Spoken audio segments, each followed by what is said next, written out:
Hi! It's cleaning day. Siyempre, inuna na ng kapatid ko yung kanyang kwarto. Sa rest day ng kapatid kong si Miko, saka na lang nila ilalagay yung double deck nila. Mga naka-boarding house kasi itong mga kapatid ko, malapit sa kanilang mga trabaho. Kaya umuwi lang sila tuwing day off. 2 days lang sila in a week nandito sa bahay. Kaya share na sila dun sa isang malaking kwarto. Buti nga rest day ng kapatid ko si Berjoy at natutulungan niya ako ngayon. Matapos niya nga linisin yung kwarto nila, sunod naman namin nilinis ay itong kwarto namin ni Mister. Yan, habang nagwawalis siya, pinupunasan ko na yung headboard ng bed frame. Yan lang naman yung hindi namin napunasan. Pero yung ibang parts, nalinis na namin ang kapatid kong si John. And after nga magwalis ang kapatid ko, syempre magmamop na. Gamit ko nga yung rotating mop. Uy, ang tagal na yan sa akin. Ang ganda-ganda, ang daling gamitin. Pero tinutuyo na rin namin agad ng basahan yung sahig. Pero kung air dry lang, okay na yung mop. Kaya lang kasi nagpapabalik-balik kami guys. Kaya gumamit na kami ng basahan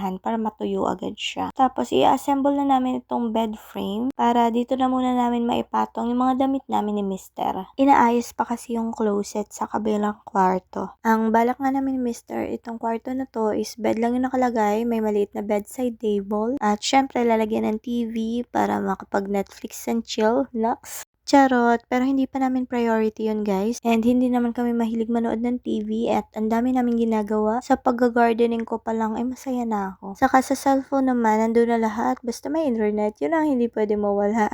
Internet. Lalo na pag nag-work na ako ulit guys, walang gagamit ng TV, matambak lang dito. Kaya usapan namin ni Mister na once magka-baby kami, saka na lang kami bibili guys. Sa ngayon ay sobrang masaya na kami dahil meron na kaming sariling bahay. And lastly, ito ng isang kwarto. So, ito naman yung gagawin namin parang walk-in closet. Nandito na yung mga gamit, mga damit, kung anik-anik, pati mga libro ko nandito na. May mga cabinet pa akong hindi naayos, pero pagkakasyahin ko siya dito lahat. Tapos sa wall na yan, nandyan yung malaking salamin na ipapakabit namin. So, walis nga lang muna dito, hindi pa namin imamap kasi may mga i-assemble pa ako na cabinet. Isa pang malaking cabinet, tapos lagayan ng sapatos. So, yun, dito muna. Pero nandito lahat ng mga damit at basta mga gamit ganun. And dumako na tayo dito sa hallway. Walis map lang ulit tayo dyan gamit ang aking rotating map. Guys, ito talaga yung sulit na nabili ko online. Almost 3 years na to sa akin guys, pero gamit na gamit ko pa rin. At yung cloth niya guys,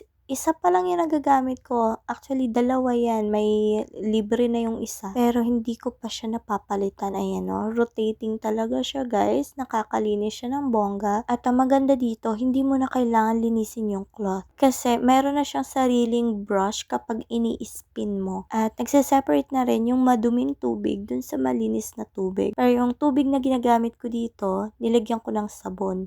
Tapos, another banlaw na lang ulit. Babanlawan lang din siya ng mop. Ganon. O, diba? Napaka-easy gamitin. Quality talaga itong mop na to, guys. Gustong gusto ko talaga to. Sisipagin ka talaga mag-mop. Lalo na kung napatiles na namin to. Kaso hindi pa eh. Wala pa sa budget. So na lang. Ang importante, hindi na kami magre-rent. So, yung pinangre-rent namin, iipunin na lang namin pampatiles. So, diba? Next naman, dito na kami maglilinis sa baba. Pero napansin ko nga natuyo na itong aking pinintura.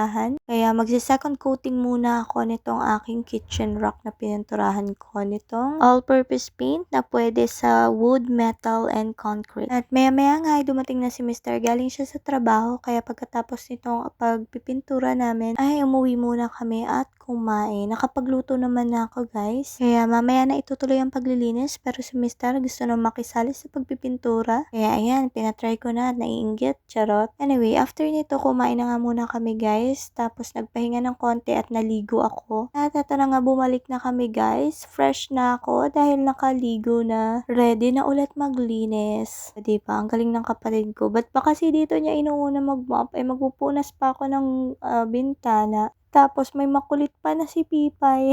Ayan o, nakitungtong na rin siya sa upuan. Munti ko na siyang bigyan din ng basahan guys. Parang gusto niya na rin akong tulungan. Eh habang nagmamop naman itong kapatid ko, palakad-lakad naman itong si Pipay. Ay naku, matatapos kaya magmop yan. Anyway, ang ganda ng panahon ngayon guys. Dapat mag-a-assemble ako ng cabinet ngayon. Pero ngayon lang hindi umulan kaya change plan guys. Hindi na muna ako magkahapit ng mga cabinet. Ayusin ko na lang muna ang aking mini vegetable garden. garden kasi halos isang linggo na nga umuulan araw-araw. Hindi ko na naasikaso yung mini vegetable garden ko. Yun na lang muna. At least pag umulan bukas, okay lang na mag-ayos ako mga drawer. Di naman ako mababasa kasi sa kwarto ko naman yung aayusin. Unlike sa pag-gardening, nasa labas talaga, basang-basa talaga ako ng ulan if ever. So, tapusin ko lang to paglilinis ng bintana. Ito na lang muna. And next nito siguro kinabukasan, mag-empake na ulit ako ng ibang mga gamit para anytime na nandito yung mga kapatid kong lalaki is mapapabuhat ko na sa kanila. Ayan, nandito muna ako sa aking mini vegetable garden. Natuwa yung kapatid ko kasi meron ng bunga at ready na to pick ang aking mulberry. So, ayan, hanggang dito na muna. See you sa next video. Thank you for watching. Bye!